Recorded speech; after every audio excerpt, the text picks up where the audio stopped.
अपने मंशूर में अपने बच्चों से, अपने बेटियों से वादा किया है कि हमारी हुकूमत आई तो हम स्कूल से लेके यूनिवर्सिटी तक दोबारा बच्चों को मुफ्त तालीम फराहम करना शुरू करेंगे। इसी तरह बिजली को लेके आपकी शिकायतें रहती हैं कि बिजली का निज़ाम खराब है। यहाँ 8-8, 10-10, 12-12 घंटे बिजली का कट रहता है, लेकिन बिजली का बिल हर महीने आपके घर तक पहुंचा दिया जाता है। और जब ठाकुर रशपाल सिंह साहब मेरे साथ थे, जब वो आपके एमएलए थे, जब वो यहाँ किसान बोर्ड के चेयरमैन थे, उस वक्त बिजली के बिल 200, 250, 300 रुपए से ज्यादा महीने का बिजली का बिल होता नहीं था। आज देहात के इलाकों में भी महीने का बिजली का बिल 1700, 1800 रुपए, उससे कम बिजली बिल आता नहीं है। महंगाई की वजह से लोगों की कमरें टूटी हैं। हमने अपने मंशूर में आपसे वादा किया है कि हमारी हुकूमत आएगी तो हम आपको 200 यूनिट मुफ्त बिजली फराहम करना शुरू करेंगे, ताकि कम से कम इस बिजली का जो आपके ऊपर दबाव बना हुआ है वो कम हो जाए। इसी तरह हमने आपसे वादा किया है कि हमारी हुकूमत आएगी तो हम आपको साल में 12 गैस सिलेंडर मुफ्त फराहम करना शुरू करेंगे, ताकि आपके घर में चूल्हे जले।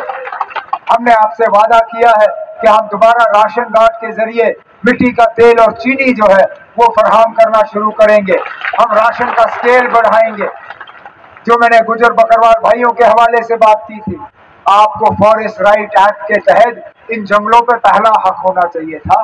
इन बीजेपी वालों को ने आप लोगों को इन हकूक से महरूम रखा।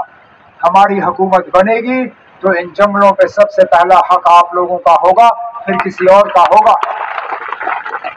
इसी तरह हमारे मंशूर में कई और बातें हैं जो हमें लगता है आपके रोजमर्रा के मुतालबे और मुश्किलात जो है उनसे हल होंगे।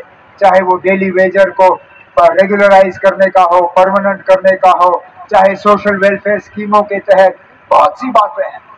लेकिन मैं जानता हूँ आप सुबह से इस तड़पती हुई धूप में बैठे हुए हो, इसलिए मैं ज्यादा वक्त आपका और लेना नहीं चाहता हूँ। लेकिन एक गुजारिश जरूर करूंगा, मेहरबानी करके अपने वोट का जो है आप सही इस्तेमाल करिए।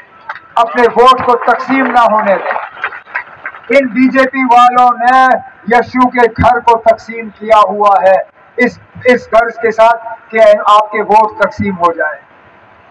जो बीजेपी वाले हमेशा हमारे ऊपर खानदानी राज का इल्जाम लगाते हैं, वो बताए ना, कालाकोट सुंदरबनी में जब उनको उम्मीदवार ढूंढना पड़ा तो जनाब रशपाल सिंह के खानदान के अलावा उनको कोई नजर नहीं आया।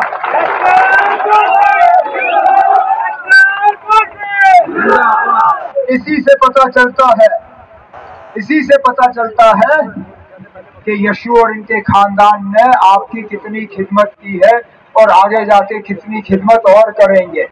ये बीजेपी वाले सिर्फ तबाही और बर्बादी लेके आए हैं। जम्मू के हालात देखिए, कश्मीर छोड़िए, हम जम्मू की ही बात करें। 2014 से पहले हमने जम्मू पूरे जो सूबा है इसको हमने आतंकवाद से मुक्त किया था। शायद ही कोई इलाका है जम्मू का जहां पे 2014 के पहले हमले जो है हो रहे थे। आज जम्मू का हाल देखिए, चाहे वो चिनाब हो, चाहे पीर पंचाल हो, चाहे कालाकोट सुंदरबनी हो, नौशेरा हो, रियासी हो, उधमपुर हो, जम्मू हो, कठुआ हो, हर हफ्ते कहीं ना कहीं आतंकवादी हमले हो रहे हैं।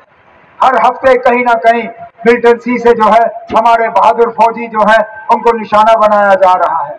ये इनकी काबिलियत का सबूत है। जो कहते हैं कि हम मिलिटेंसी का मुकाबला करेंगे, अरे जनाब, इन पिछले 10 सालों में मिलिटेंसी को नया जन्म तो आपके दौर में जम्मू में मिला है। सुना होगा कि डबल इंजन सरकार में तरक्की और होती है। डबल इंजन का मतलब मुल्क के वजीर आजम और रियासत के वजीर आला।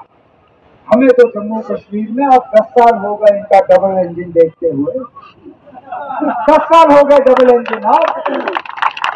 दिल्ली में नरेंद्र मोदी साहब वजीर आजम, और यहाँ पिछले 10 साल में गिनिए, 2015 में अल्लाह मगफिरत करे उन्हें, मुफ्ती मोहम्मद सैयद साहब वजीर आला थे इनके साथ मिलके। 2016, 2018 तक महबूबा मुफ्ती साहिबा वज़ीर आला थी, इनके साथ मिलते। 18 में जब इनकी हुकूमत गई, उसके बाद राजभवन के जरिए इन्होंने यहाँ हुकूमत की। थे नुमाइंदे बीजेपी के, चाहे वो सत्यपाल मलिक साहब हो, चाहे वो मुर्मू साहब हो, या चाहे हमारे अभी के मनोज सिन्हा साहब लेफ्टिनेंट गवर्नर हो, किसी न किसी रूप में यहाँ जम्मू कश्मीर में हमने डबल इंजन सरकार देखी।